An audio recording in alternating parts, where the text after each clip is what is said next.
Welcome to our channel. నేను మీ Zakir Hussain. Pastor Praveen పగడాల చనిపోయారా, చంపేశారా? ప్రస్తుతం ఇది అసలు చర్చనీయంగా మారింది. ఎందుకంటే పాస్టర్ పగడాలపై కొంతమంది కావాలని హత్య చేశారంటూ ఇంకొంతమంది పాస్టర్లు అయితే చెప్తున్నారు.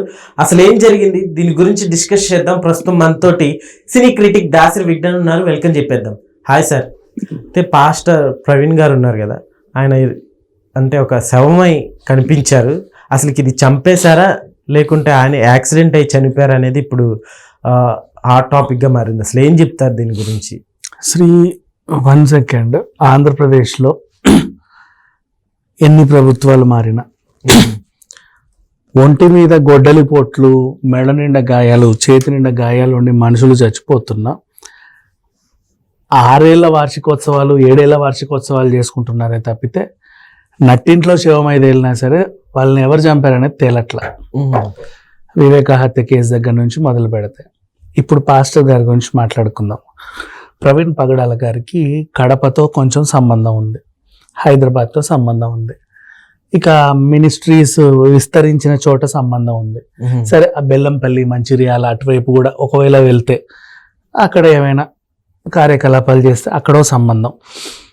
ఇంతకు మించి ఎక్కడైనా ఇస్తారులే, అంటే క్రైస్తవ బోధకులు ఎక్కడికన్నా వెళ్తారు, సువార్త మహాసభలు అని వస్తారు. అప్పుడప్పుడు మనం గోడల మీద పోస్టర్లు చూస్తాం. ఒక గ్రౌండ్ తీసుకొని 3 రోజులు 4 రోజులు ఎక్కడెక్కడి నుంచో పాస్టర్స్ వస్తే వీళ్ళందరూ వెళ్తారు. అంటే రెగ్యులర్గా చర్చికి వెళ్ళేది కాకుండా అక్కడ ఇంకేదో కొత్త వాళ్ళు కదా, కొత్తగా ఇంకేం చెప్తారు అని ఒక్కొక్కరిది ఒక్కొక్కటి. మత బోధకులు ఎలా ఉంటారు అంటే వాళ్ళు నమ్మిన మతాన్ని, ఆ మతాన్ని అనుసరించే వాళ్ళకి చెప్పే వాళ్ళు ఉంటారు.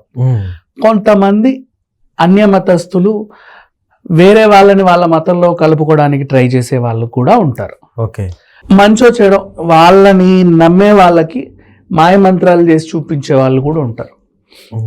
బోల్డ్ అంతమంది. అంటే నేను ఎవరిని తప్పు పట్టను, ఎందుకు చెప్పనా, మనిషి అనేవాడు వాళ్ళని నమ్ముతున్నారు. వాళ్ళు ఎలాగున్నా వీళ్ళ నమ్మకాన్నైనా మనం నమ్మాలి. మన తోటి వ్యక్తులు వాళ్ళని నమ్ముతున్నారు, వీళ్ళ నమ్మకాన్ని నమ్ముదాం, పర్లేదు, ఏమైనా ఆ మనిషిని నమ్ముదాం, నష్టమే ఉంది. ఇకపోతే పాస్టర్ గారు ఆయన చాలా అంటే వాళ్ళ మతానికి సంబంధించినటువంటి గ్రంథాలే కాకుండా వేరే మతానికి సంబంధించిన గ్రంథాలను కూడా చదివి అందులో ఏమైనా తనకి నచ్చని అంశాలు ఉంటే అనర్గళంగా, నిర్భయంగా, సవివరంగా, సరళంగా, సావిధానంగా, విపులంగా చెప్పే అలవాటు ఉన్న అతను. ఫర్ ఎగ్జాంపుల్ రీసెంట్లీ ఆయనది కొన్ని వీడియోస్ చూస్తే మీరు ఆయన మొహమ్మద్ ప్రాఫెట్ అల్లా సంబంధించినటువంటి వాళ్ళ గ్రంథాన్ని కొంచెం ఏదో చిన్న వ్యాఖ్యలు ఏవో తీసుకొని దాని గురించి ఏదో చెప్పాడు. వాళ్ళ మనోభావాలు దెబ్బతిని వాళ్ళందరూ అరిస్తే మళ్ళీ వాళ్ళ క్షమాపణలు కూడా చెప్పుకున్నాడు. అందులో ఉన్న సారాంశం ఏంటంటే లైక్ సెంట్ పూసుకొని ముస్లిం మహిళలు నమాజ్కి వెళ్తే మిగతా వాళ్ళ మగవాళ్ళ కాన్సన్ట్రేషన్ దేవుడి మీది కాకుండా ఇటువైపు మళ్ళుద్దేమో అన్న భయంతో వాళ్ళని ఇంటి వద్దే మీరు నమాజ్ చేసుకోండి అని చెప్పే ఏదో వ్యాఖ్యలు చదివాడు. కొంచెం అర్థాలు వచ్చావు, 4-5 ఏదో చెప్పాడు. తనకు ఎలా అర్థమైందో నాకు తెలియదు. నాకు కొద్దో గొప్ప ఇది చూశాక అర్థమైనంత వరకు నేను చెప్పాను. నాకు కూడా దాని మీద అసలు నాలెడ్జే లేదు కాబట్టి దాన్ని మాట్లాడుకోవడం అనవసరం. తను చెప్పింది అలా. అంటే మీ మతంలో ఉన్న స్కాలర్స్, ముస్లిం సాహిత్యకారులు ఎందుకు మహిళల పట్ల వివక్షని చూపిస్తున్నారు అనే అంశాన్ని తను లేవనెత్తాడు. ఒక సెంట్ అనే చిన్న కాంటెస్ట్ పెట్టుకొని, అది ఆయన మెయిన్ టాపిక్. దాంట్లో అతను చెప్పినటువంటి వివరణ చెప్పుకుంటూ గతంలో చెప్పాడు, చాలా మంది నన్ను తిట్టారు, సరే మేము ఆ పేరు వాడినందుకు వాళ్ళందరికీ క్షమాపణలు చెప్తున్నాను అన్నాడు. అలాగే వేరే మతంకి చెందినటువంటి పుస్తకాలను కూడా ఆయన చదివి అందులో దాన్ని బైబిల్కి అనుసంధానం చేసి మా దాంట్లో ఇలా చెప్పలేదు, మీ దాంట్లో ఇలా చెప్పారు, ఇలా ఇలా ఇలా కంపారిజన్ కూడా చాలాసార్లు చేశాడు. అంటే ఇప్పుడు ఇలా చేసినందుకు ముస్లిం మతస్థులకి ఆయన మీద కోపం వస్తుంది. మా మతాన్ని మేమేదో అనుసరిస్తున్నాం, మేము రాసుకుంది ఏదో చదువుకుంటాం, నీకేంటి ప్రాబ్లం అనే వాళ్ళు ఉంటారు. నెక్స్ట్ ఫర్ ఎగ్జాంపుల్ హిందూ మతానికి సంబంధించిన వ్యాఖ్యలే చెప్పాడు అనుకో, వాళ్ళకి కోపం వస్తుంది, వాళ్ళ మనోభావాలు దెబ్బతింటాయి. మా దేవుడిని మేము ఎలాగో అనుసరిస్తున్నాం, నీకేంటి, నువ్వెందుకు చెప్పాలి అని. ఇలా కొన్ని వివాదాలు కూడా వీళ్ళ చుట్టూ నడుస్తూ ఉంటాయి. కొన్నిసార్లు వీళ్ళు వేరే మతాలని వాళ్ళ మతాలలోకి ఆహ్వానిస్తున్నారని, కలుపుకుంటున్నారని, వాళ్ళని ప్రలోభ పెడుతున్నారని ఇలాంటి ఆరోపణలు ఉంటాయి, నిందలు అపనిందలు ఉంటాయి, విమర్శలు కూడా ఉంటాయి, గొడవలు ఉంటాయి, బోల్డ్ అని కాంట్రవర్సీలు ఉంటాయి, ప్రాణభయం కూడా ఉంటది. దానికి అప్పుడు వీళ్ళు ఏం చేస్తారు అంటే పోలీస్, ఇప్పుడు ఈయన పాస్టర్కి గతంలో ఈయన మాట్లాడిన కొన్ని మాటలకి చాలా నెగిటివిటీ వస్తే చాలా మంది ఇలా నెంబర్లు కనుక్కొని బూతు మెసేజ్లు పెట్టడం, తిట్టడం లాంటివి చేస్తూ ఉంటే నాకు ప్రాణహాని ఉంది, పోలీసు రక్షణ కల్పించండి అని కూడా అర్జీ పెట్టుకున్నట్టు కూడా ఒక వార్త జస్ట్ వైరల్ అవుతుంది. మరి ఎందుకు ఆయనకు సెక్యూరిటీ కల్పించలేదో మనకు తెలియదు. మరి ఆయన కూడా అంటే అలా ఫోన్ చేసి ఊరుకున్నారా, దానిలో క్షేత్ర స్థాయిలో ముందుకు వెళ్ళలేదా, లేదండి నాకు సివియర్గా ఉంది, మీరు ఖచ్చితంగా నాకు ఒక 2 కానిస్టేబుల్ అని నా వెంట పెట్టండి అని అడగలేకపోయారా, లేక వీళ్ళు పెట్టలేదా మనకు తెలియదు. కొన్ని రోజుల పాటుగా ఆయన నమ్మిన సిద్ధాంతాన్ని, ఆయనకు అనిపించినటువంటి అంశాలని తనకు అనిపించినవి జనాలకి, తనని ఫాలో అయ్యే వాళ్ళకి కూడా చెబుతున్నాడు. అది మంచో చెడో నేను విశ్లేషించడానికి లేదు, ఎందుకంటే ఆయనకు అలా అనిపించింది. ఇలాగే అందరికీ అనిపించాలని ఏం లేదు, తనకు అలా అనిపించింది. వేరే వాళ్ళ గ్రంథం చూసి తను చెప్పాడు. ఇట్లా చాలా వీడియోస్ తను వైరల్ అవుతున్నాయి. ఇప్పుడు ఇంకా బయటికి వస్తున్నాయి, చూస్తున్నాం. చాలా అన్ఎక్స్పెక్టెడ్గా ఇప్పుడు ఒక వార్త ఏమైంది, రాజమండ్రిలో ఆయన దిగాడు. ఎయిర్పోర్ట్లో దిగితే బేసిక్గా కార్ వేసుకొనే వెళ్తారు, క్యాబ్ వేసుకొనే వెళ్తారు. ఎయిర్పోర్ట్లో దిగామంటే మన కార్ ఎందుకు ఉంటుంది, ఖచ్చితంగా cab are some private vehicle వేసుకొని వెళ్తాం. బుల్లెట్ బండి పైన వెళ్ళినట్టుగా ఒక వార్త వైరల్ అవుతుంది. అంటే కొంచెం ముందుకు వెళ్తే ఆ బ్రిడ్జ్ దగ్గర ఆయన శవం పడుంది, ఒంటి మీద గాయాలు ఉన్నాయి, ఆ బండి మీద శవాన్ని పెట్టబడి ఉంది. నేను చెప్పింది నీకు అర్థమైందా? బేసిక్ ఫండా, ఎయిర్పోర్ట్ నుంచి ఎవరు బయలుదేరినా కూడా ఖచ్చితంగా కార్లోనే వెళ్తారు. ఆ ఫెసిలిటీ లేదా, bike facility, rental facility. Goa లాంటి ప్రదేశాల్లో ఉంటాయి, అది కూడా కొంచెం ఎయిర్పోర్ట్ దాటి ముందుకి వెళ్తే ఫుల్ ఫీల్ గోవా నుంచి అదంతా దాటి మోపాకి లేదు, సారీ, అయితే ఒంటి మీద కొన్ని దీనికి ఉండయి. మన ఏంటది దాబోలి ఎయిర్పోర్ట్కి ఉండొచ్చేమో. అటువైపు వెళ్తే అక్కడ కొంచెం ముందుకు వెళ్తే బండ్లు ఉంటాయి, వెళ్ళొచ్చు. అంటే అలాంటి కొన్ని ప్రదేశాల్లో ఉంటాయి. రాజమండ్రి ఎయిర్పోర్ట్కి అయితే నాకు తెలిసినంత వరకు ఆ ఫెసిలిటీ లేదు.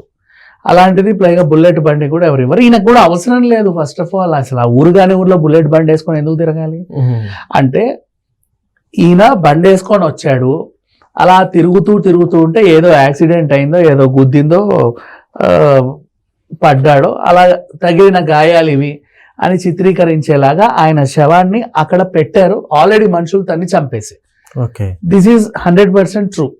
చంపేశారే అంటారు, 100% ట్రూత్. అది ఒంటి మీద గాయాలు కూడా చాలా ఉన్నాయి, అన్ని ఉన్నాయి. దాన్ని ఖచ్చితంగా, ఎందుకంటే ఇదే బేసిక్. ఈ పోలీసులు ఏం చేస్తున్నారు, ఫుటేజ్ తీస్తున్నారు ఇక్కడ నుంచి అక్కడ వరకు, బట్ ఇంకా బయటికి రాలా. అన్ని క్రైస్తవ సంఘాలు కానీ, వేరే హిందూ సంఘాలు కానీ, ముస్లిం సంఘాలు కానీ కూడా డిమాండ్ చేస్తున్నాయి. ఎందుకు అంటే, తను మా మతం గురించి కూడా కొన్ని మాట్లాడాడు. ఎక్కడ మా వాళ్ళే చంపారని చెప్పేసి అవతల మతం వాళ్ళు ఈజీగా దొరికిందని వీళ్ళ మీద వేస్తారు. లేదు లేదు లేదు లేదు ఆయన హిందూ మతం గురించి కూడా చెప్పిన దాఖలనే ఆ హిందువులే చంపేశారు ఆయన్ని, మాటలు నచ్చకని కొంతమంది అంటారు. లేదు లేదు ముస్లిం మతం గురించి ఏదో మాట్లాడాడు, ముస్లింలే చంపేశారని వీళ్ళు వాళ్ళ మీద వేయడానికి ఏముంది. ఇప్పుడు ఫర్ ఎగ్జాంపుల్ వైఎస్ వివేక హత్య, జగన్ చంపాడని వీళ్ళు, లేదు చంద్రబాబు చంపాడని వీళ్ళు వేసుకున్నారు కదా. అలా ఇప్పుడు ఇది కొన్ని మతాల చుట్టూ తిరుగుద్ది. అవును, ఆయన ఏ మతాల గురించి అయితే కొంచెం తనకు అనిపించిన విషయంలో నెగిటివ్గా చెప్పి, నెగిటివ్ ఇన్ సెన్స్ నిలదీసినట్టుగా, క్వశ్చన్ చేసినట్టుగా చెప్పాడు ఎందుకు ఇలా చేస్తున్నారని. అవి నచ్చని వాళ్ళే చేసి ఉంటారు అని ఆ వీడియోలు ప్రదర్శించి వీళ్ళ మీద వాళ్ళు, వాళ్ళ మీద వీళ్ళు వేస్తారు. ఏం జరిగిందనేది మాత్రం పోలీస్ ఎంక్వైరీలో తెలిసిపోతుంది. అండ్ నెక్స్ట్ ఇకపోతే దీనివల్ల నేను చెప్పేది ఏంటంటే వీళ్ళు ప్రచారాలు చేసే వాళ్ళు ఉంటారు కదా, నాట్ ఓన్లీ మత ప్రచారాలు కాదు, వాళ్ళ ఇప్పుడు హిందువే ఉంది భాగవతం చెప్పే వాళ్ళు ఉంటారు. అలానే వాళ్ళు హిందూ మతంలో చేరండి అని చెప్పరు, భాగవతంలో జరిగిన స్టోరీలు చెప్తా ఉంటారు. వాళ్ళకి అర్థమైనటువంటి విధానంలో చెప్తారు. ఇప్పుడు ఇంకా చాలా సింపుల్ ఫండా, అవతల వాళ్ళకి ఎలా రీచ్ అయితే మనం చెప్పలేము. ఇప్పుడు రామాయణం ఉంది, రాముడు బంగారు లేడీని వేటాడడానికి వెళ్ళాడంటే నిజంగా మన దగ్గర బంగారంతో చేసిన లేడీని పెడతారు అన్ని సినిమాలలో. బేసిక్ అర్థం అది కాదు, బంగారు వర్ణంలో ఉన్నటువంటి లేడీ అని, లేడే ఆ వర్ణంలో ఉందని వివరించడంలో కవి అలా రాస్తాడు. అంతే తప్పితే నిజంగా బంగారంతో చేసిన లేడీ తిరిగినట్టు మనం సినిమాలలో చూస్తూ ఉంటాం. ఆ డైరెక్టర్కి అలా అర్థమైద్ది, అలా చూపిస్తేనే అది పండిద్ది. బంగారు లేడీ అంటేనే అది పండిద్ది కదా, అట్లా ఉంటారు. అంటే విని అలా ఉన్నాం కాబట్టి. సో అలా ఇప్పుడు వీళ్ళకి కూడా ఏదైనా వేరే గ్రంథంలో చూసారనుకో, వాళ్ళకి ఎలా అయితే అర్థమవుతుందో అదే వాళ్ళు చెప్తారు. అవును, అందులో ఉన్నట్టు చెప్తున్నారని మనం అనలేము. ఎందుకంటే రాసిన ఆయనకి ఆయన ఏమనుకొని రాశాడో చాలా మందికి తెలియదు. వీళ్ళకి అది ఎలా అర్థమైద్దో అలాగే వాళ్ళని ఫాలో అయ్యే వాళ్ళకి చెప్తారు. వీళ్ళకి అర్థమయ్యే విధానము కొంతమందికి నచ్చదు, ఆ చెప్పే విధానం ఇంకొంతమందికి నచ్చదు. నచ్చకపోవడంతో వీళ్ళ మీద దాడి చేస్తారు. దాడి చేయడం ఇన్ సెన్స్ అంటే ఆన్లైన్లో మామూలుగా ఈ మెసేజ్ రూపంలో ఇలా. అంతేగాని కొంతమంది ఇంకా మరీ రెచ్చిపోయి మనుషుల్ని చంపే వరకు వెళ్తే, అంటే ఇతను చాలా ఇదిగా చేస్తున్నాడు అని చెప్పేసి అంటే కూడా చెప్పలేము మేబీ.